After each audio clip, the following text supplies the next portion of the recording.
ਨਾਨਕ ਸਿੰਘ ਦੀ ਕਹਾਣੀ ਅਰਜ਼ੀ ਦਾ ਭਾਗ ਦੂਜਾ। ਇਨ੍ਹਾਂ ਹੀ ਖਿਆਲਾਂ ਵਿੱਚ ਮੂੰਹ ਧਿਆਨ ਟੁਰੇ ਜਾਂਦਿਆਂ ਅਚਾਨਕ ਸ਼ਾਹ ਨੂੰ ਪੱਥਰ ਦਾ ਠੇਡਾ ਲੱਗਾ ਤੇ ਜੁੱਤੀ ਦਾ ਪੱਬ ਹੋਰ ਥੋੜ੍ਹਾ ਜਿਹਾ ਪਾਟ ਗਿਆ। ਪੈਰ ਦਾ ਅੰਗੂਠਾ ਤੇ 2 ਉਂਗਲਾਂ ਜੁੱਤੀ 'ਚੋਂ ਬਾਹਰ ਨਿਕਲ ਆਈਆਂ। ਨਾਲ ਹੀ ਠੋਕਰ ਨਾਲ ਲਹੂ ਵੀ ਸਿੰਮ ਪਿਆ। ਕੋਈ ਹਰਜ ਨਹੀਂ, ਇਹ ਬੂਹੇ ਤੇ ਕਚਹਿਰੀ ਏ। ਇਸੇ ਤਰ੍ਹਾਂ ਦਿਲ ਨੂੰ ਢਾਰਸ ਦਿੰਦਾ ਹੋਇਆ ਰਾਮੇ ਸ਼ਾਹ ਟੁਰਿਆ ਜਾ ਰਿਹਾ ਸੀ। ਕੱਛੇ ਮਾਰੀ ਹੋਈ ਚਾਦਰ ਮੁੜਕੇ ਨਾਲ ਭਿੱਜਣ ਲੱਗੀ। ਵਹੀ ਭਾਵੇਂ ਕਈਆਂ ਤੈਆਂ ਵਿੱਚ ਲਪੇਟੀ ਹੋਈ ਸੀ, ਪਰ ਸ਼ਾਹ ਨੂੰ ਡਰ ਸੀ ਕਿ ਮੁੜਕਾ ਉਸ ਦੇ ਵਰਕਿਆਂ ਤੱਕ ਨਾ ਪੁੱਜੇ। ਉਸ ਨੇ ਚਾਦਰ ਦੀ ਗੰਢ ਕੱਛ ਹੇਠੋਂ ਕੱਢ ਕੇ ਮੋਢੇ 'ਤੇ ਰੱਖ ਲਈ। ਮੀਲ ਸਵਾ ਮੀਲ ਤੱਕ ਰਾਮੇ ਸ਼ਾਹ ਬਰਾਬਰ ਪਿੱਛੇ ਮੁੜ ਕੇ ਵੇਖਦਾ ਗਿਆ ਅਤੇ ਉਸ ਦੇ ਕੰਨ ਬਰਾਬਰ ਟਾਂਗੇ ਦੀ ਖੜ ਨੂੰ ਉਡੀਕਦੇ ਰਹੇ। ਹੋ ਸਕਦਾ ਹੈ ਉਸ ਨੂੰ ਸਵਾਰ ਹੋਣ ਦਾ ਵੀ ਖਿਆਲ ਹੋਵੇ, ਪਰ ਇਦੋਂ ਬਹੁਤਾ ਖਿਆਲ ਉਸ ਨੂੰ ਇਸ ਗੱਲ ਦਾ ਸੀ ਕਿ ਟਾਂਗਾ ਜੇ ਪਹਿਲਾਂ ਕਚਹਿਰੀ ਪਹੁੰਚ ਗਿਆ ਤਾਂ ਇਹ ਉਸ ਦੀ ਹੇਠੀ ਦਾ ਕਾਰਨ ਹੋਵੇਗਾ। ਉਹ ਤੇਜ਼ ਕਦਮ ਸੁੱਟਦਾ ਟੁਰਦਾ ਜਾ ਰਿਹਾ ਸੀ ਤੇ ਟਾਂਗੇ ਦੀ ਥਾਂ ਉਸ ਦੇ ਦਿਮਾਗ ਵਿੱਚ ਬਿਸ਼ਨਾ ਜੱਟ ਫਿਰ ਰਿਹਾ ਸੀ, ਅਥਵਾ ਬਿਸ਼ਨੇ ਜੱਟ ਬਾਬਤ ਕੁਝ ਟਹਿੰਦੇ ਜਿਹੇ ਵਿਚਾਰ। ਅਰਜ਼ੀ ਪਾਣੀ ਵੀ ਕਿਹੜੀ ਸੁਖਾਲੀ ਏ, ਦਾੜੀ ਨਾਲੋਂ ਮੁੱਛਾਂ ਵੱਧ ਜਾਂਦੀਆਂ ਨੇ। ਪੌਣੇ 300 ਦੀ ਡਿਗਰੀ ਲੈਂਦਿਆਂ ਤੀਕ 100-125 ਤੇ ਖਰਚ ਹੋ ਜਾਣਾ ਏ ਤੇ ਖਬਰੇ ਕਿੰਨੀਆਂ ਕੁ ਪੇਸ਼ੀਆਂ ਭੁਗਤਣੀਆਂ ਪੈਣ। ਅੱਗੋਂ ਮੁਕੱਦਮਾ ਹੋਇਆ ਦੀਵਾਨੀ ਤਾਂ ਸੱਚਮੁੱਚ ਲੈਣੀਦਾਰਾਂ ਨੂੰ ਦੀਵਾਨਾ ਕਰ ਛੱਡਦੀ ਏ। ਉੱਤੋਂ ਅੱਜ ਕੱਲ੍ਹ ਦਾ ਕਾਨੂੰਨ ਹੋਇਆ ਜੱਟਾਂ ਦੇ ਹੱਕ ਵਿੱਚ, ਨਾ ਕੈਦ ਕਰ ਸਕਣਾ ਹੋਇਆ, ਨਾ ਜ਼ਮੀਨ ਕੁਰਕ ਹੋ ਸਕਦੀ ਹੋਈ। ਤੇ ਵਸੂਲ ਕੀ ਹੋਣਾ ਹੋਇਆ? ਮਿੱਟੀ ਤੇ ਸਵਾਹ। ਘਰ ਦੇ 4 ਭਾਂਡੇ, ਉਹ ਵੀ ਕਿਸਮਤ ਨਾਲ, ਤੇ ਉਮਰਾਂ ਦਾ ਵੈਰ ਵਿਹਾਜ ਲੈਣਾ ਵੱਖਰਾ। ਸੋ ਬੰਦਾ ਕਰੇ ਤਾਂ ਕੀ ਕਰੇ? ਕਿੱਡੀ ਖੁੰਝ ਹੋ ਗਈ ਕਰਮਾਂ ਦੀ ਮਾਰ। ਜੇਕਰ ਉਸ ਵੇਲੇ ਪਾਰਵ ਦੀ ਮਾਂ ਦੇ ਆਖੇ ਲੱਗ ਪੈਂਦਾ ਤਾਂ ਅੱਜ ਕਾਹਨੂੰ ਖੱਜਲ ਹੋਣਾ ਸੀ। ਹਾਲ ਦੀ ਘੜੀ ਤੇ ਵਿਆਜ ਲੈਂਦੇ ਮੂਲ ਵੀ ਗੁਆ ਬੈਠੇ। ਪਰ ਕੋਈ ਗੱਲ ਨਹੀਂ, ਇੱਕ ਵਾਰੀ ਤਾਂ ਬਿਸ਼ਨੇ ਦੇ ਬੂਹੇ ਤੇ ਮੈਂ ਵੀ ਡੁੱਗੀ ਵਜਾ ਕੇ ਛੱਡਣੀ ਏ। ਵਸੂਲ ਕੁਝ ਹੋਵੇ ਭਾਵੇਂ ਨਾ ਹੋਵੇ, ਇੱਜ਼ਤ ਅਬਰੋ ਤੇ ਉਸ ਦੀ ਮਿੱਟੀ ਵਿੱਚ ਰੋਲ ਕੇ ਛੱਡਾਂਗਾ। ਖੜ ਦੀ ਆਵਾਜ਼ ਅਤੇ ਘੱਟੇ ਦੇ ਇੱਕ ਗੁਬਾਰ ਨੇ ਰਾਮੇ ਸ਼ਾਹ ਦੀ ਵਿਚਾਰਧਾਰਾ ਤੋੜ ਦਿੱਤੀ। ਉਹੀ ਟਾਂਗਾ ਆ ਰਿਹਾ ਸੀ। ਸ਼ਾਹ 2 ਦਲੀਲੀਆਂ ਵਿੱਚ ਪੈ ਗਿਆ। ਬਹਿ ਜਾਵਾਂ ਕਿ ਨਾ? ਪੈਂਡਾ ਤਾਂ ਕੋਈ 1.5 ਕੋ ਮੁੱਕ ਗਿਆ ਹੈ, ਕੁੱਲ 2.5-3 ਕੋ ਮਸਾਂ ਬਾਕੀ ਏ। ਭਲਾ ਜੇ ਅੱਧੋ ਅੱਧ ਲੈ ਲਵੇ 4-5 ਪੈਸੇ, ਹਾਂ ਫਿਰ ਤਾਂ ਕੋਈ ਮਹਿੰਗਾ ਨਹੀਂ। ਪਰ ਇਹ ਟਾਂਗਿਆਂ ਵਾਲੇ ਬੜੇ ਕੱਬੇ ਨੇ, ਕਿੱਥੋਂ ਮੰਨਣ ਲੱਗਾ ਏ। ਪਰ ਚਲੋ ਨਹੀਂ ਮੰਨੇਗਾ ਨਾ ਸਹੀ, ਪਰ ਇਹ ਜੁੱਤੀ ਖਸਮਾ ਖਾਣੀ ਨੇ ਬੜਾ ਤੰਗ ਕੀਤਾ ਏ। ਖੈਰ ਕੋਈ ਗੱਲ ਨਹੀਂ, ਬਹੁਤਾ ਔਖੀਆਂ ਕਰੇਗੀ ਤੇ ਹੱਥ ਵਿੱਚ ਫੜ ਲਵਾਂਗਾ। ਇਹੋ 5-6 ਪੈਸੇ ਮੋਚੀ ਨੂੰ ਦਿਆਂਗਾ, ਜੁੱਤੀ ਨਵੀਂ ਨਕੋਰ ਹੋ ਜਾਏਗੀ। ਹੁਨਾਲ ਤੇ ਜਾਂਦੀ ਨਹੀਂ, ਸਿਆਲ ਨੂੰ ਸੁੱਖ ਰਹੀ ਤੇ ਫਿਰ ਵੇਖੀ ਜਾਏਗੀ। ਇੰਨੇ ਕੁ ਪਿੱਛੋਂ ਆਵਾਜ਼ ਆਈ, ਬਹਿ ਜਾਓ ਸ਼ਾਹ ਜੀ, ਬਹਿ ਜਾਓ। ਕਿਉਂ ਔਖੇ ਹੁੰਦੇ ਜੇ? ਕਿਨਾਰੇ 2.5 ਆਨਿਆਂ ਬਦਲੇ। 2.5 ਆਨੇ? ਅਜੇ ਵੀ 2.5 ਆਨੇ? ਅੱਧਾ ਪੈਂਡਾ ਮੁਕਾ ਲਿਆ ਏ। ਸ਼ਾਹ ਸੋਚ ਰਿਹਾ ਸੀ, ਦਫਾ ਕਰੋ ਸੂ। ਪਰ ਟਾਂਗੇ ਵਾਲਾ ਵੀ ਢੀਠ ਨਿਕਲਿਆ। ਉਸਨੇ ਟਾਂਗਾ ਲਾਗੇ ਲਿਆ ਖਿਲਾਰਿਆ। ਸਵਾਰੀਆਂ ਉਸ ਵਿੱਚ ਓਨੀਆਂ ਹੀ ਸਨ, 3 ਦੀਆਂ 3। ਉਹ ਇੱਕ ਵਾਰੀ ਫੇਰ ਪੁਕਾਰਿਆ, ਇਹ ਗੱਲ ਏ ਤੇ ਸੁਣੋ ਸ਼ਾਹ ਜੀ। ਰਾਮੇ ਸ਼ਾਹ ਬੜੀ ਲਾਪਰਵਾਹੀ ਨਾਲ, ਜਿਵੇਂ ਉਸ ਨੂੰ ਟਾਂਗੇ ਤੇ ਬੈਠਣ ਦੀ ਉੱਕਾ ਚਾਹ ਨਹੀਂ, ਰੁਕਿਆ। ਹਾਂ ਕੀ ਗੱਲ ਏ? ਇਹ ਮੈਂ ਕਿਹਾ ਬੈਠ ਜਾਓ, ਚਲੋ 2 ਆਨੇ ਦੇ ਦੇਣੇ, ਹੁਣ ਤੇ ਰਾਜੀ ਹੋ। ਸ਼ਾਹ ਨੂੰ ਇਸ ਮੂਰਖ ਦੀ ਗੱਲ ਤੇ ਗੁੱਸਾ ਆ ਰਿਹਾ ਸੀ। 6 ਪੈਸੇ ਮੈਂ ਇਸ ਨੂੰ ਅੱਡੇ ਤੇ ਕਹੇ ਸਨ ਤੇ ਹੁਣ ਅੱਧ ਵਿੱਚ ਆ ਕੇ ਦਵਾਨੀ।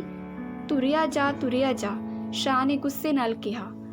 ਆਪ ਉਸ ਤੋਂ ਅੱਗਲ ਵਾਂਡੀ ਟੁਰ ਪਿਆ। ਅੱਛਾ ਤੁਸਾਂ ਕੀ ਦੇਣਾ ਏ ਭਲਾ? ਟਾਂਗੇ ਵਾਲੇ ਨੇ ਘੋੜੇ ਨੂੰ ਛਾਂਟਾ ਮਾਰਦਿਆਂ ਹੋਇਆ ਖਿੱਚ ਕੇ ਕਿਹਾ। ਧੁੱਪ ਕੜਾਕੇਦਾਰ ਹੋ ਗਈ। ਰਾਮੇ ਸ਼ਾਹ ਦੀ ਜੁੱਤੀ ਨੇ ਅੱਜ ਵਰਗਾ ਧੋਖਾ ਕਦੇ ਨਹੀਂ ਸੀ ਦਿੱਤਾ। ਸੱਚ ਕਹਿੰਦੇ ਨੇ, ਠੋਕਰੀ ਹੋਈ ਥਾਂ ਨੂੰ ਹੀ ਠੋਕਰਾਂ ਲੱਗਦੀਆਂ ਨੇ।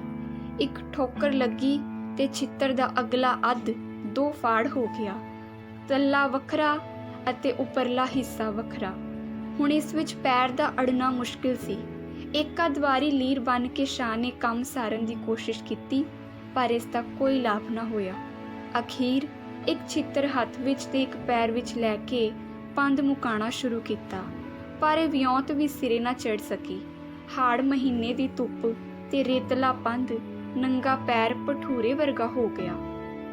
ਬੜੀ ਮੁਸੀਬਤ ਬਣੀ। ਟੁੱਟਾ ਹੋਇਆ ਛਿੱਤਰ ਕਦੀ ਰਾਮੇ ਸ਼ਾਹ ਦੇ ਹੱਥ ਵਿੱਚ ਤੇ ਕਦੀ ਪੈਰ ਵਿੱਚ ਹੁੰਦਾ। ਧੁੱਪ ਪੈਰੋਂ ਪੈਰ ਤੇਜ਼ ਹੁੰਦੀ ਜਾ ਰਹੀ ਸੀ। ਪੈਂਡਾ ਅਜੇ ਤੱਕ 2.5 ਕੋ ਬਾਕੀ ਸੀ।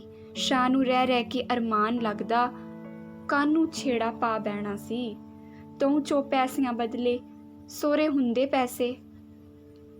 ਜਾਨ ਨਾਲ ਜਹਾਨ ਹੈ। ਤੇ ਉਹ ਘੜੀ ਮੁੜੀ ਕਿਸੇ ਹੋਰ ਟਾਂਗੇ ਦੀ ਉਡੀਕ ਵਿੱਚ ਪਿਛਾਂ ਤੱਕਦਾ ਜਾ ਰਿਹਾ ਸੀ। ਗਰਮੀ ਤੇ ਪੈਰ ਦੀ ਤਕਲੀਫ ਤੋਂ ਛੁੱਟ ਰਾਮੇ ਸ਼ਾਹ ਨੂੰ ਇੱਕ ਹੋਰ ਖਿਆਲ ਸਤਾ ਰਿਹਾ ਸੀ।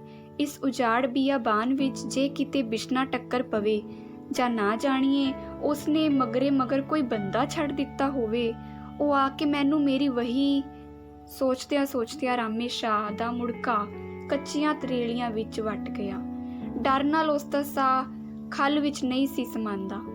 ਦੂਰ ਤੋੜੀ ਨਜ਼ਰ ਦੌੜਾ ਕੇ ਉਹ ਕਿਸੇ ਸਾਥੀ ਰਾਹੀ ਦੀ ਉਡੀਕ ਕਰਨ ਲੱਗਾ। ਇਸ ਤੋਂ ਬਾਅਦ ਉਹ ਜਿੰਨੇ ਕਦਮ ਅਗਾਂਹ ਟੁਰਦਾ ਜਾਂਦਾ ਸੀ, ਉਨੇ ਵੱਖੋ ਵੱਖ ਤਰ੍ਹਾਂ ਦੇ ਡਰਾਉਣੇ ਖਿਆਲ ਉਸ ਦੀ ਘਬਰਾਹਟ ਨੂੰ ਹੋਰ ਵਧਾਈ ਚਲੇ ਜਾ ਰਹੇ ਸਨ। ਹੋਰ ਕੁਝ ਅਗਾਂਹ ਜਾ ਕੇ ਉਸ ਨੂੰ ਇਸ ਤਰ੍ਹਾਂ ਅਨੁਭਵ ਹੋਣ ਲੱਗਾ, ਜਿਸ ਤਰ੍ਹਾਂ ਸੱਚਮੁੱਚ ਬਿਸ਼ਨਾ ਜੱਟ ਉਸ ਦਾ ਖੁਰਾ ਚੁੱਕੀ ਮਗਰ ਨੱਠਾ ਆ ਰਿਹਾ ਹੈ। ਕੁਝ ਦੁਰਾਡੇ ਸੜਕ ਦੇ ਕੰਢੇ ਉਸ ਨੂੰ ਇੱਕ ਸੰਘਣਾ ਬੋਰਡ ਦਿਖਾਈ ਦਿੱਤਾ, ਜਿੱਥੋਂ ਖੂਹ ਵਗਣ ਦੀ ਨਿੰਮੀ ਆਵਾਜ਼ ਆ ਰਹੀ ਸੀ। ਪਰ ਇਹ ਥਾਂ ਉਸ ਨੂੰ ਜਿੰਨੀ ਨੇੜੇ ਦਿਖਾਈ ਦਿੱਤੀ, ਅਸਲ ਵਿੱਚ ਇੰਨੀ ਨੇੜੇ ਨਹੀਂ ਸੀ। ਅਖੀਰ ਕਿਸੇ ਤਰ੍ਹਾਂ ਖਿੱਚ ਘਸੀਟ ਕੇ ਉਹ ਬੋਰਡ ਤੱਕ ਹੀ ਪੁੱਜਾ, ਪਰ ਹੁਣ ਉਸ ਵਿੱਚ ਸਾਹ ਸੱਤ ਬਾਕੀ ਨਹੀਂ ਸੀ। ਕੱਪੜੇ ਮੁੜਕੇ ਨਾਲ ਭਿੱਜੇ, ਤਰੇ ਨਾਲ ਗਲੇ ਦੀਆਂ ਰਗਾਂ ਮਿਲੀਆਂ ਹੋਈਆਂ, ਡਰ ਤੇ ਗਰਮੀ ਨਾਲ ਅੱਖਾਂ ਅੱਗੇ ਭੰਬਲ ਤਾਰੇ ਫਿਰ ਰਹੇ ਸਨ ਤੇ ਸਿਰ ਉਸ ਦਾ ਘਰਾਟ ਵਾਂਗ ਭੌਂ ਰਿਹਾ ਸੀ। ਉਸ ਨੇ ਇੰਨਾ ਹੀ ਸ਼ੁਕਰ ਕੀਤਾ ਕਿ ਬੋਰਡ ਤੀਕ ਪਹੁੰਚਣ ਤੋਂ ਪਹਿਲਾਂ ਹੀ ਉਹ ਬੇਹੋਸ਼ ਹੋ ਕੇ ਡਿੱਗ ਨਹੀਂ ਸੀ ਪਿਆ। ਖੂਹ ਵਗ ਰਿਹਾ ਸੀ, ਠੰਡੀ ਹਵਾ ਰੁਮਕ ਰਹੀ ਸੀ। ਬੋਰਡ ਦੀ ਛਾਵੇਂ ਬੰਨੇ ਹੋਏ 2 ਢੱਗੇ ਮਸਤੀ ਨਾਲ ਅੱਖਾਂ ਮੀਟੀ ਜੁਗਾਲੀ ਕਰ ਰਹੇ ਸਨ। ਇੱਕ ਲਾਖਾ ਵੇੜਕਾ ਇੱਧਰ ਉੱਧਰ ਫਿਰਦਾ ਹੋਇਆ ਘਾਹ ਦੀਆਂ ਤੀੜਾਂ ਨੂੰ ਇਸ ਤਰ੍ਹਾਂ ਸਵਾਦ ਲਾ ਕੇ ਚੱਲ ਰਿਹਾ ਸੀ, ਜਿਵੇਂ ਜੱਟ ਮੇਲੇ ਵਿੱਚ ਜਲੇਬੀਆਂ ਖਾਂਦਾ ਹੈ। ਲਾਗੇ ਇੱਕ ਵਾਣ ਦੇ ਭਾਰੇ ਮੰਜੇ ਉੱਤੇ ਕੋਈ ਸੁੱਤਾ ਹੋਇਆ ਕੁਰਾੜੇ ਮਾਰ ਰਿਹਾ ਸੀ। ਨਿਸਾਰ ਤੋਂ ਮੂੰਹ ਹੱਥ ਧੋ ਕੇ ਰਾਮੇ ਸ਼ਾਹ ਨੇ ਮੁੜ ਕੇ ਪਰੀ ਕਮੀਜ਼ ਲਾ ਕੇ ਔਲ ਵਿੱਚ ਸੁੱਟ ਦਿੱਤੀ ਤੇ ਫਿਰ ਲਾਗਲੀ ਸਿਲ ਤੇ ਖਲੋ ਕੇ ਧੁੱਪੇ ਸੁੱਕਣੇ ਪਾ ਦਿੱਤੀ। ਇਸ ਵੇਲੇ ਬੋਰਡ ਵਿੱਚੋਂ ਛਣਕੀ ਆਈਆਂ ਸਿਖਰੀ ਸੂਰਜ ਦੀਆਂ ਕਿਰਨਾਂ ਉਸ ਦੇ ਸਿਰ ਤੇ ਫਿਰਦੀਆਂ ਹੋਈਆਂ ਉਸ ਨੂੰ ਬਾਕੀ ਰਹਿੰਦੇ ਪੰਧ ਦਾ ਚੇਤਾ ਕਰਾ ਰਹੀਆਂ ਸਨ। ਪਰ ਰਾਮੇ ਸ਼ਾਹ ਨੂੰ ਥਕੇਵੇ ਅਤੇ ਪੈਰ ਦੀ ਪੀੜ ਨੇ ਬੇਹਾਲ ਕੀਤਾ ਹੋਇਆ ਸੀ। ਪੈਰ ਦੇ ਉਤਲੇ ਹਿੱਸੇ ਉੱਤੇ ਛਾਲੇ ਉੱਭਰ ਆਏ ਸਨ ਤੇ ਹੇਠਲਾ ਹਿੱਸਾ ਬਰਸਾਤ ਦੇ ਕਲਰ ਵਾਂਗ ਫਫੂਸਿਆ ਪਿਆ ਸੀ। ਜੁੱਤੀ ਦਾ ਇਸ ਵਿੱਚ ਅੜਨਾ ਤਾਂ ਦੂਰ ਦੀ ਗੱਲ, ਛੋਹਣਾ ਵੀ ਔਖਾ ਸੀ। ਲੱਤਾਂ ਬਾਹਾਂ ਧੋਣ ਤੇ ਠੰਡੀ ਹਵਾ ਨਾਲ ਮੁੜਕਾ ਸੁੱਕਣ ਨਾਲ ਜਦ ਉਸ ਦੀ ਕੁਝ ਹੋਸ਼ ਫੇਰੀ, ਉਸ ਨੂੰ ਉਸੇ ਪੈਂਡੇ ਦਾ ਖਿਆਲ ਆਇਆ ਜਿਹੜਾ ਅਜੇ ਤੀਜੇ ਹਿੱਸੇ ਦੇ ਲਗਭਗ ਬਾਕੀ ਸੀ। ਕਮੀਜ਼ ਸੁੱਕਣ ਦੀ ਉਡੀਕ ਵਿੱਚ ਉਹ ਬੋਰਡ ਦੇ ਮੁੱਢ ਨਾਲ ਪਿੱਠ ਜੋੜ ਕੇ ਬੈਠ ਗਿਆ। ਉਸ ਨੂੰ ਝਪਕੀ ਜਿਹੀ ਆਉਣ ਲੱਗੀ। ਟਾਂਗੇ ਦੀ ਖੜਖੜ ਫੇਰ ਸੁਣਾਈ ਦਿੱਤੀ ਤੇ ਉਸਨੇ ਜਾ ਕੇ ਪਿਛਾਂ ਪਰਤ ਕੇ ਵੇਖਿਆ ਤਾਂ ਡਰ ਨਾਲ ਉਹ ਬੜਬੜਾ ਉੱਠਿਆ। ਉਹੀ 3 ਸਵਾਰੀਆਂ ਟਾਂਗੇ ਤੋਂ ਉਤਰੀਆਂ, ਇੱਕ ਬੁਰਕੇ ਵਾਲੀ ਤੇ 2 ਪੱਗਾਂ ਵਾਲੀਆਂ, ਤੇ ਪਾਏਦਾਨ ਤੋਂ ਛਾਲ ਮਾਰਦਿਆਂ ਹੀ ਉਸ ਬੁਰਕੇ ਵਾਲੀ ਸਵਾਰੀ ਨੇ ਬੁਰਕਾ ਲਾ ਕੇ ਸੁੱਟ ਦਿੱਤਾ। ਉਹ ਮੇਰੀਏ ਮਾਏ ਬਿਸ਼ਨਾ ਜੱਟ। ਤੇ ਬਿਸ਼ਨਾ ਆਪਣੇ ਦੋਹਾਂ ਸਾਥੀਆਂ ਨੂੰ ਅੱਖ ਨਾਲ ਕੋਈ ਇਸ਼ਾਰਾ ਕਰਕੇ ਦਗੜ ਕਰਦਾ ਰਾਮੇ ਸ਼ਾਹ ਦੇ ਸਿਰ ਤੇ ਆ ਕੜਕਿਆ। ਕਿੱਥੇ ਚੱਲਿਆ ਸੈਂ? ਅਰਜ਼ੀ ਪਾਣ? ਠਹਿਰ ਜਾ, ਤੈਨੂੰ ਅਰਜ਼ੀ ਤੇ ਪੁਆ ਲਵਾਂ। ਤੇ ਉਸਨੇ ਆਪਣੇ ਦੋਹਾਂ ਸਾਥੀਆਂ ਵਿੱਚੋਂ ਇੱਕ ਨੂੰ ਪੁਕਾਰਿਆ, ਫੜੋ ਇਹ ਕਿਰਪਾ ਸਿਆਂ, ਜਾਨ ਨਾ ਦਈ ਸੂ। ਅਤੇ ਇਸ ਤੋਂ ਬਾਅਦ ਕਿਰਪਾ ਸੂ ਉਹਨਾਂ ਨੂੰ ਘਸੀਟ ਕੇ ਮੰਜੇ ਕੋਲ ਲੈ ਗਿਆ। ਮੰਜੇ ਦਾ ਸਰਾਂਦੀ ਵਾਲਾ ਪਾਵਾ ਚੁੱਕ ਕੇ ਉਸਨੇ ਰਾਮੇ ਸ਼ਾਹ ਦਾ ਪੈਰ ਉਸਦੇ ਹੇਠ ਦੇ ਦਿੱਤਾ ਤੇ ਉਹ ਆਪ ਉਸਤੇ ਦੂਸਰਾ ਸਾਥੀ ਛਾਲ ਮਾਰ ਕੇ ਮੰਜੇ ਤੇ ਚੜ ਬੈਠੇ। ਪੀੜ ਨਾਲ ਰਾਮੇ ਸ਼ਾਹ ਦੀਆਂ ਚਾਂਗਰਾਂ ਨਿਕਲ ਗਈਆਂ ਤੇ ਉਧਰੋਂ ਬਿਸ਼ਨਾ ਚੱਟ ਇਹ ਕਹਿੰਦਾ ਹੋਇਆ ਉਸ ਤੋਂ ਵਹੀ ਖੋਣ ਦੀ ਕੋਸ਼ਿਸ਼ ਕਰਨ ਲੱਗਾ, ਉਰੇ ਕਰਖਾ ਤੇਰੇ ਇਸ ਧਰਮਰਾਜ ਦੇ ਧੋਖੇ ਨੂੰ ਬਿਲੇ ਲਾਵਾਂ, ਉਰੇ ਕਰਖਾ ਤੇਰੇ ਇਸ ਧਰਮਰਾਜ ਦੇ ਪੋਥੇ ਨੂੰ ਬਿਲੇ ਲਾਵਾਂ। ਜਿਉਂ-ਜਿਉਂ ਬਿਸ਼ਨਾ ਵਹੀ ਨੂੰ ਖਿੱਚਦਾ ਤਿਉਂ-ਤਿਉਂ ਰਾਮੇ ਸ਼ਾਹ ਉਸ ਨੂੰ ਬਾਹਾਂ ਵਿੱਚ ਕੱਸਣ ਦੀ ਕੋਸ਼ਿਸ਼ ਕਰਦਾ। ਅਖੀਰ ਸ਼ਾਹ ਦੀ ਕੋਸ਼ਿਸ਼ ਬੇਕਾਰ ਸਾਬਤ ਹੋਈ ਤੇ ਬਿਸ਼ਨੇ ਦੀ ਸਕਾਰਥੀ ਵਹੀ ਕੁੱਸਣ ਦੀ ਢਿੱਲ ਸੀ ਕਿ ਰਾਮੇ ਸ਼ਾਹ ਨੇ ਉਸ ਦੇ ਮਗਰ ਨੱਠਣਾ ਚਾਹਿਆ, ਪਰ ਪੈਰ ਮੰਜੇ ਹੇਠ ਦੱਬਿਆ ਹੋਣ ਕਰਕੇ ਉਸ ਦੀ ਕੁਝ ਵੀ ਪੇਸ਼ ਨਾ ਜਾ ਸਕੀ ਤੇ ਉਹ ਪਾਗਲ ਵਾਂਗ ਮੂੰਹ ਆਈਆਂ ਬੋਲਣ ਲੱਗਾ। ਇੰਨੇ ਕੁ ਟਾਂਗੇ ਵਾਲਾ ਉਸ ਨੂੰ ਮੋਢੇ ਤੋਂ ਫੜ ਕੇ ਕਹਿਣ ਲੱਗਾ, ਸ਼ਾਹ ਜੀ ਬਹਿ ਜਾਓ ਹੁਣ ਰਮਾਨ ਕਰਕੇ। ਰਾਮੇ ਸ਼ਾਹ ਨੇ ਗੋਡਿਆਂ ਤੇ ਟਿਕੇ ਹੋਏ ਸਿਰ ਨੂੰ ਚੁੱਕ ਕੇ ਉਤਾਂਹ ਤੱਕਿਆ। ਬੋੜ ਦੀ ਮੁੱਢ ਨਾਲ ਚੋਖੇ ਚਿਰ ਤੋਂ ਢਾਸ ਨਾਲ ਲੱਗੀ ਰਹਿਣ ਕਰਕੇ ਉਸ ਦੀ ਨੰਗੀ ਪਿੱਠ ਵਿੱਚ ਪੀੜ ਹੋ ਰਹੀ ਸੀ। ਪੈਰ ਵਿੱਚੋਂ ਅਜੇ ਵੀ ਚੀਸਾਂ ਨਿਕਲ ਰਹੀਆਂ ਸਨ, ਪਰ ਪਾਵੇ ਹੇਠ ਹੋਣ ਕਰਕੇ ਨਹੀਂ, ਜੁੱਤੀ ਲੱਗਣ ਕਰਕੇ। ਤੇ ਉਸ ਦੇ ਪੱਟਾਂ ਵਿੱਚ ਚਾਦਰ ਵਲੇਟੀ ਪਈ ਵਹੀ ਨੂੰ ਲਾਖਾ ਵੜਕਾ ਖਿੱਚ ਰਿਹਾ ਸੀ, ਜਿਸ ਨੂੰ ਸ਼ਿਸ਼ਕਾਰ ਕੇ ਪਰੇ ਹਟਾਉਂਦਾ ਹੋਇਆ ਉਹੀ ਟਾਂਗੇ ਵਾਲਾ ਕਹਿ ਰਿਹਾ ਸੀ, ਸ਼ਾਹ ਜੀ ਜੇ ਮੈਂ ਨਾ ਆਉਂਦਾ ਤਾਂ ਤੁਹਾਡੇ ਵਹੀ ਇਸ ਵੱਛੇ ਨੇ ਖਿੱਚ ਕੇ ਲੈ ਜਾਣੀ ਸੀ, ਨਾਲੇ ਚਾਦਰ ਚੱਬ ਕੇ ਚੋੜ ਕਰ ਸੁੱਟਣੀ ਸੀ। ਬਹਿ ਜਾਓ ਟਾਂਗੇ ਵਿੱਚ, ਜੇ ਚੱਲਣਾ ਜੇ ਤੇ ਮੈਂ ਜ਼ਰਾ ਘੋੜੇ ਨੂੰ ਪਾਣੀ ਡਾ ਲਵਾਂ।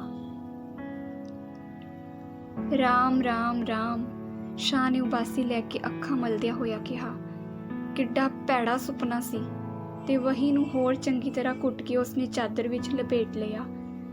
ਤਾਈਓ ਬੜਬੜਾਉਣ ਡਏ ਹੋ ਸਾਊ, ਟਾਂਗੇ ਵਾਲੇ ਨੇ ਟਿਕਚਰ ਭਰੇ ਲਹਿਜੇ ਵਿੱਚ ਕਿਹਾ। ਮੈਂ ਆਖਿਆ ਖਬਰੇ ਕੀ ਹੋ ਗਿਆ ਨੇ ਤੇ ਤੂੰ ਕਚਹਿਰੀਓਂ ਮੁੜਿਆ ਏ। ਸ਼ਾਹ ਨੇ ਗੱਲ ਦਾ ਰੁਖ ਬਦਲਣ ਲਈ ਕਿਹਾ, ਛੇਤੀ ਹੀ ਆ ਗਿਆ ਏ।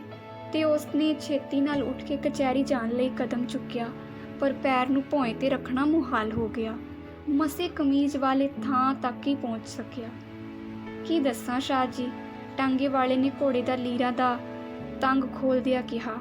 ਅੱਜ ਤਾਂ ਕੋਈ ਐਸਾ ਨੈਸ਼ ਮੱਥੇ ਲੱਗਾ ਹੋਵੇ ਜੋ ਫੇਰਾ ਹੀ ਉਤਰ ਗਿਆ। ਪਿੰਡੋਂ 3 ਸਵਾਰੀਆਂ ਮਿਲੀਆਂ ਸਨ ਤੇ ਮੁੜਦੀ ਵੇਰੀ ਇੱਕ ਵੀ ਨਾ, ਸੰਗ ਪਾੜ ਕੇ ਤੁਰ ਆਇਆ ਵਾ। ਸ਼ਾਹ ਨੇ ਕਮੀਜ਼ ਪਾਉਂਦਿਆਂ ਹੋਇਆ ਉਤਾਂਹ ਸਿਰ ਚੁੱਕ ਕੇ ਸੂਰਜ ਵੱਲ ਤੱਕਿਆ। ਪਰਛਾਵੇਂ ਢਲ ਰਹੇ ਸਨ, ਪਰ ਸ਼ਾਹ ਜੀ ਟਾਂਗੇ ਵਾਲੇ ਨੇ ਹੈਰਾਨੀ ਨਾਲ ਕਿਹਾ, ਤੁਸਾਂ ਤੇ ਹੱਦ ਹੀ ਮੁਕਾ ਦਿੱਤੀ, ਟਾਂਗੇ ਨਾਲੋਂ ਵੀ ਪਹਿਲਾਂ ਆ ਪਹੁੰਚੇ ਜੇ। ਜਾਪਦਾ ਇਹ ਕੰਮ ਥੋੜਾ ਹੀ ਹੋਣਾ ਜੇ ਕਚਹਿਰੀ। ਹਾਂ, ਰਾਮੇ ਸ਼ਾਹ ਨੇ ਇੱਧਰ ਉੱਧਰ ਝਾਂਕਦਿਆਂ ਕਿਹਾ। ਜਾਂਦਿਆਂ ਹੀ ਤਰੀਕ ਪੈ ਗਈ ਸੀ। ਚਲੋ ਬਹਿ ਜਾਓ ਫਿਰ, ਟਾਂਗੇ ਵਾਲੇ ਨੇ ਸ਼ੋਕ ਭਰੀ ਆਵਾਜ਼ ਵਿੱਚ ਕਿਹਾ। ਜੋ ਜੀ ਕਰੇਗਾ ਦੇ ਛੱਡਣਾ, ਨਾ ਦਿਓਗੇ ਤਾਂ ਵੀ ਖੈਰ ਸੱਲਾ। ਪਾਣੀ ਡੋਣ ਤੋਂ ਬਾਅਦ ਉਸਨੇ ਮੁੜ ਘੋੜੇ ਨੂੰ ਟਾਂਗੇ ਨਾਲ ਜੋੜ ਦਿੱਤਾ। ਚੱਲ ਪਈ ਕਹਿ ਕੇ ਅੱਖਾਂ ਮਲਦਾ ਰਾਮੇ ਸ਼ਾਹ ਟਾਂਗੇ ਤੇ ਜਾ ਬੈਠਾ। ਸੁੱਜੇ ਹੋਏ ਪੈਰ ਨੂੰ ਉਸਨੇ ਧੋਤੀ ਦੇ ਲੜ ਨਾਲ ਕੱਜ ਲਿਆ। ਭਲਕੇ ਵੀ ਜਾਣਾ ਜੇ ਕਚਹਿਰੀ, ਟਾਂਗੇ ਵਾਲੇ ਨੇ ਤੱਪੇ ਹੋਏ ਪਹੀਆਂ ਵਿਚਾਲੇ ਟਿੰਡ ਨਾਲ ਪਾਣੀ ਛਿੜਕਦਿਆਂ ਕਿਹਾ।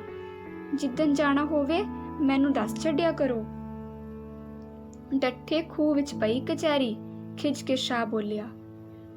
ਗੱਲਾਂ ਨਾ ਬਣਾ ਬਹੁਤੀਆਂ ਤੇ ਤੋਰ ਟਾਂਗੇ ਨੂੰ, ਅੱਗੇ ਮੇਰੇ ਸਿਰ ਨੂੰ ਚੱਕਰ ਆਉਣ ਡਏ ਹੋਏ ਨੇ। ਚੱਕਰ ਤੇ ਆਉਣੇ ਹੋਏ ਸ਼ਾਹ ਜੀ, ਟਾਂਗੇ ਵਾਲਾ ਫਿਰ ਵੀ ਬੋਲਣੋਂ ਨਾ ਟਲਿਆ। ਉਸ ਕਹਿਰਾਂ ਦੀ ਗਰਮੀ ਵਿੱਚ 8 ਕੋ ਪੱਕਾ ਪੈਂਡਾ ਮਾਰ ਕੇ ਆਏ ਜੇ। ਤੇ ਉਸਨੇ ਘੋੜੇ ਨੂੰ ਛਾਂਟਾ ਲਾਇਆ। ਧੰਨਵਾਦ।